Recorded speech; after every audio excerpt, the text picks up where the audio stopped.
That's when I saw it. The look of a man hiding the truth. And everything changed. Fire doesn't ask permission. It doesn't care whose hands built what it burns. It doesn't care how many seasons of sweat went into a single fence post, a single row of wheat, a single roof beam raised board by board.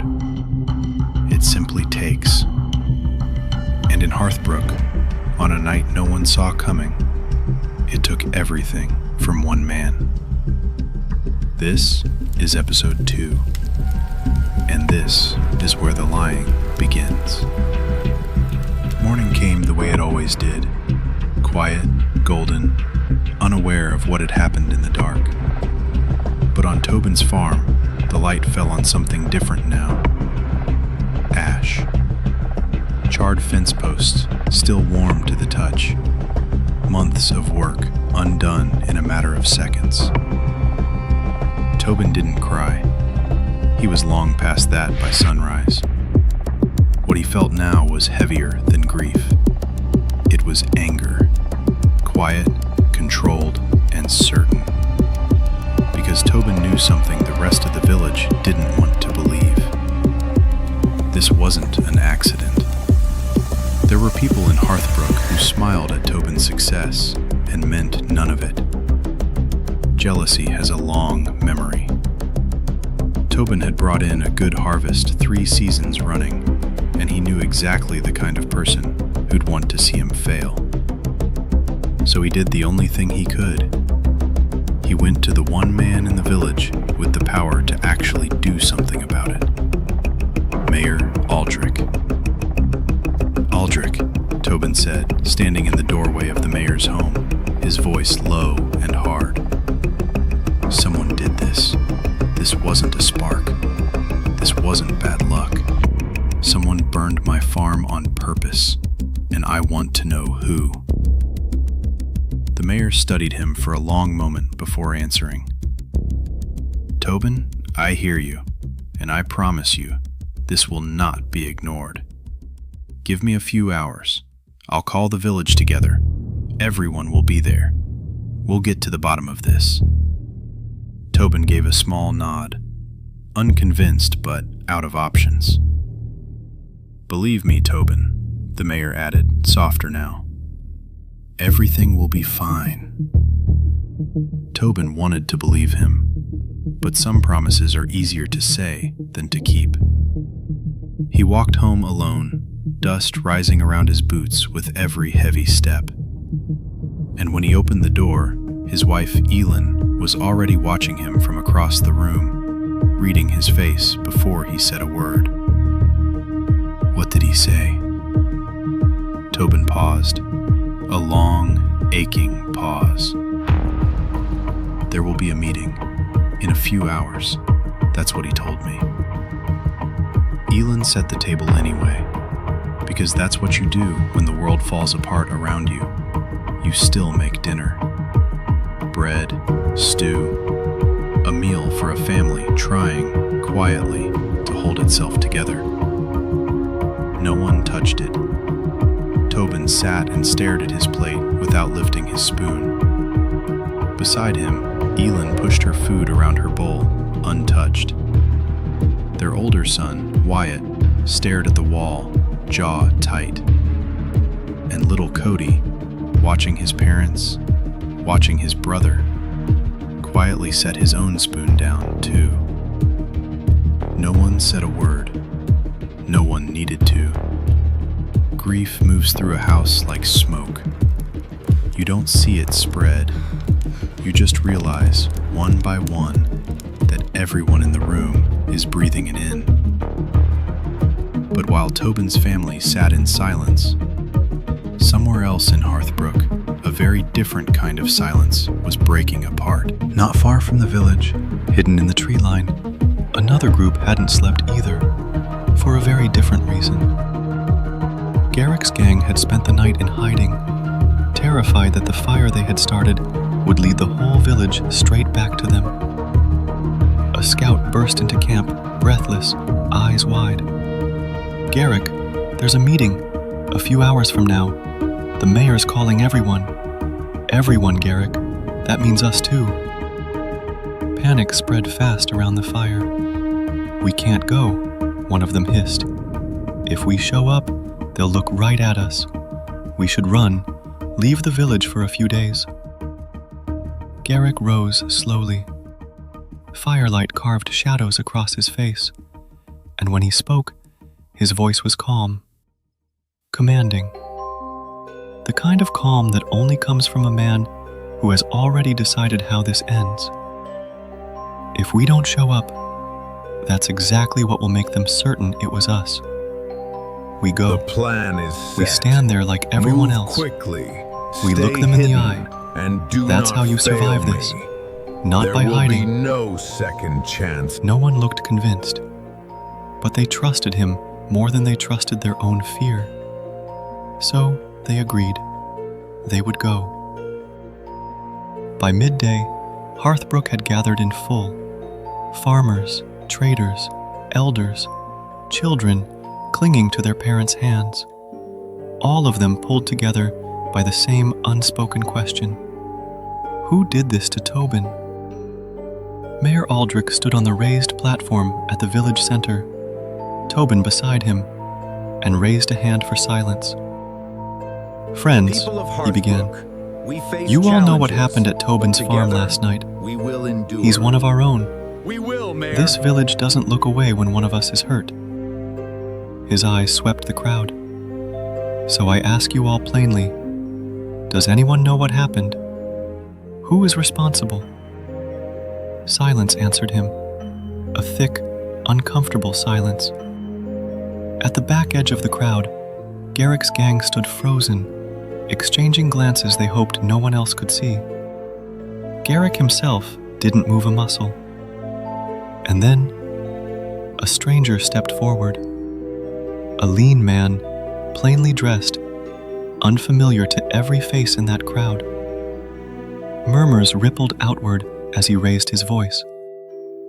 Mayor Aldric, forgive me, I'm not from Hearthbrook, but I was passing near Tobin's farm last night, and I saw it happen.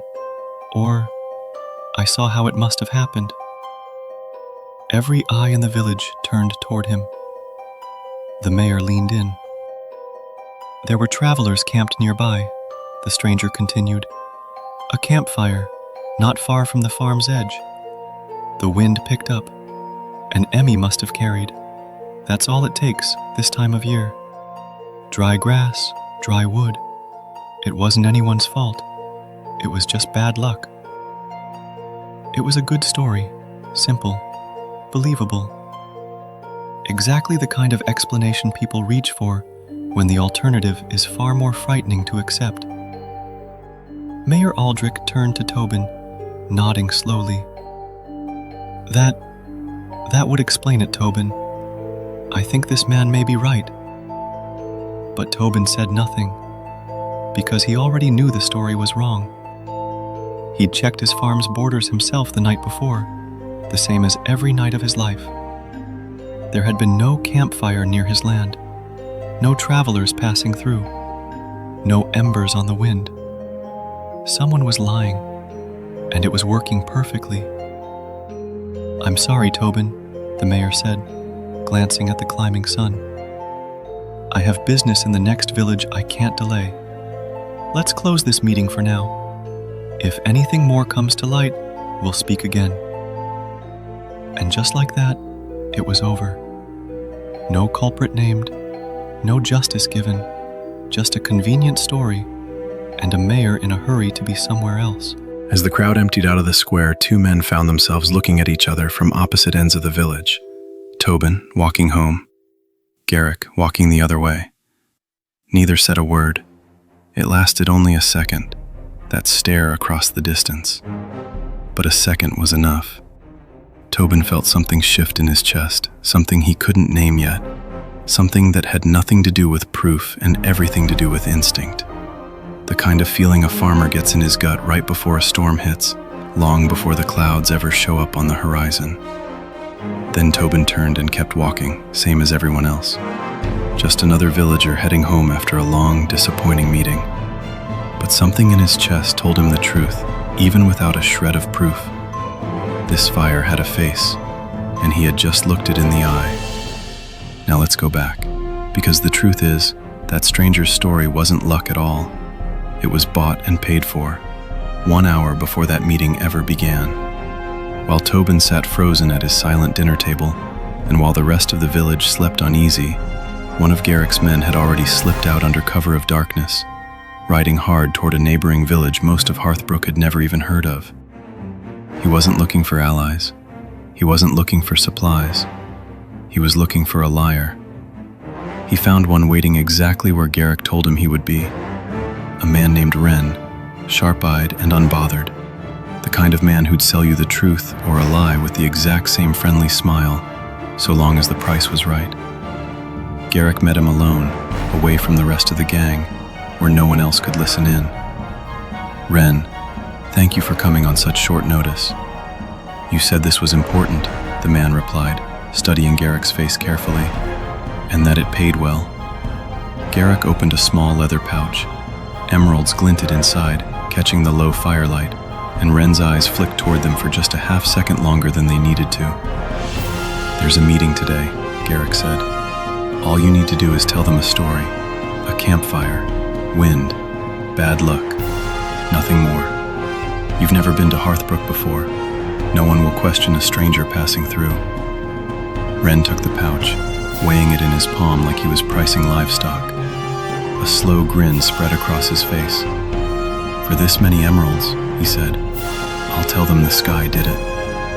And just like that, Garrick's alibi had a face, a stranger's face, one the village had absolutely no reason to doubt, because why would anyone lie about something so small, so simple, You hold up your so hand. easy to believe? It was, without question, the perfect I lie. always do. But perfect lies have a way of leaving something behind. A thread, a crack, a single piece of evidence that the liar never even notices is missing, dropped in the dirt, forgotten, waiting for the wrong person to find it at exactly the wrong time. That evening, as the village settled into an uneasy quiet, young Cody wandered further from home than he meant to, chasing a runaway hen who clearly had other plans for the night. He followed her past the tree line, deeper into the woods than he usually dared to go alone. The sun was already low, painting long shadows between the trees, and every snapped twig underfoot sounded louder than it should have. Cody wasn't scared, exactly, just aware. The way you get when a place feels wrong before you can explain why. And it was there, near an old, cold fire pit tucked behind a cluster of trees, that something caught his eye. Chook, Chook, come here! Small, green, half buried in the dirt, glinting just enough to catch the last light of the day. He crouched down and picked it up, turning it over slowly in his small fingers. An emerald, just sitting there, abandoned, in a fire pit that no one from Hearthbrook had ever used. Not a farmer's fire pit, not a hunter's. This one had been built in a hurry, hidden behind the tree line, exactly where no one from the village would ever think to look. He didn't know what it meant. He didn't know whose it was, or why it had been dropped so carelessly in a place the village never visited. He only knew, somehow, that it didn't belong there. And that feeling was enough to make his small hand close tightly around it. So he slipped it into his pocket, planning to ask his father about it later. Just a boy, holding the one piece of evidence that could unravel everything Garrick had spent the entire day building. He didn't run home. He didn't even walk fast.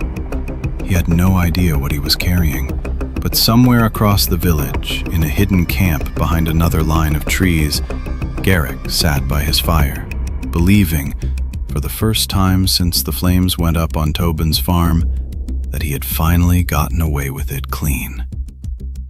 He was wrong. Some truths take a long time to surface, but in this village, the fire had already left more than ash behind. It had left a clue. and right now it was sitting in a boy's pocket. Closer to the truth than a mayor, a village full of witnesses, and a grieving father had managed to get in an entire day of searching. Next time on Hearthbrook, a question that shouldn't have an answer, a witness who hesitates half a second too long, and a villain who finally lets us hear exactly what he's thinking in his own words for the very first time. The fire is out, but this is only the beginning.